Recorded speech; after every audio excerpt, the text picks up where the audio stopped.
चालू आहे आणि शेतकऱ्यांची अडवणूक करण्याचा विषय हा सरकारकडनं होत आहे। वीज कपात होत असताना सुद्धा पूर्ण दाबाने वीज मिळत नाही।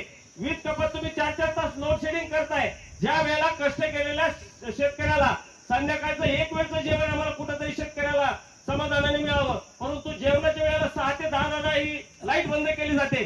शेतकऱ्याला तेवढाच तो विश्रांतीचा काळ असतो किंवा 2 घास सुखाचे मिळावे, परंतु त्या वेळेला हे एमएसबी कडनं लोड शेडिंग केलं जातं आणि 4 तास वीज खऱ्या अर्थाने बंद केली जाते।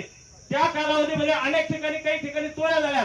10-10:30 वाजता आता लग्नाचा पिरियड आहे, लग्नाच्या याला हळदीला वगैरे लोक गेलेले असताना संध्याकाळी माग वीज नसल्यामुळे तिथं चोऱ्या झाल्या। मागच्या आठवड्यात मेंगले वस्ती म्हणून पाटेगावला आहे, तर तिथं अशा पद्धतीची एक चोरी झालेली आहे।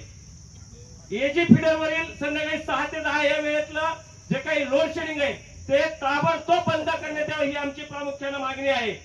एजी फिडरवर सिंगल फेज वरती ज्या वाड्या वस्त्या कव्हर केलेल्या आहेत त्या वाड्या वस्त्यावरचा वीज पुरवठा हा खंडित केला जाऊ नये ही आमची मागणी आहे।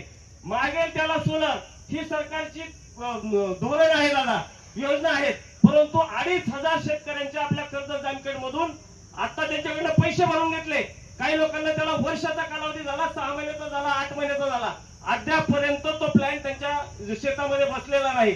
म्हणजे वीज तर द्यायची नाही, इकडे कनेक्शन बंद केले की सोलरचा ज्या वेळेला कोटेशन मागायला शेतकरी जातो त्यावेळेला या ऑफिसकडनं सांगितलं तुम्ही सोलरचा अर्ज भरा आणि सोलरचे पैसे भरून घेतल्यानंतर वर्ष आमच्या शेतकऱ्याला तो प्लॅन बसवला जात नाही। म्हणजे सगळ्या बाजूला अडवणूक करायची आणि शेतकऱ्यांना कुठेतरी अडचण करायचं हे धोरण खऱ्या अर्थाने या सरकारचं आहे। दुसरी गोष्ट की हे आपल्या कर्जत आणि जामखेडमध्ये दादा तुम्ही 1/9/2023 ला 3 नवीन सबस्टेशनच्या मंजुरीसाठी मुख्यमंत्र्यांना पत्र दिलेलं होतं।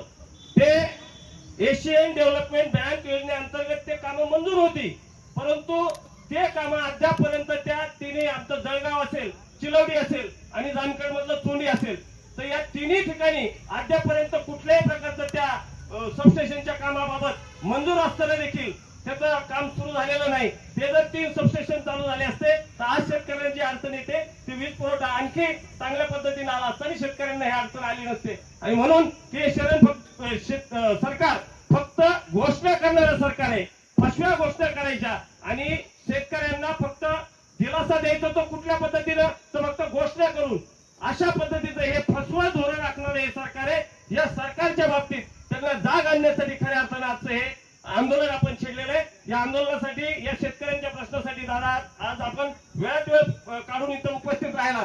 सर्व पदाधिकारी कार्यकर्ते हे सर्वजण या शेतकऱ्यांच्या प्रश्नासाठी आहेत, त्याबद्दल सर्वांचं मी आभार मानतो आणि मी माझं प्रस्तावित थांबवतो।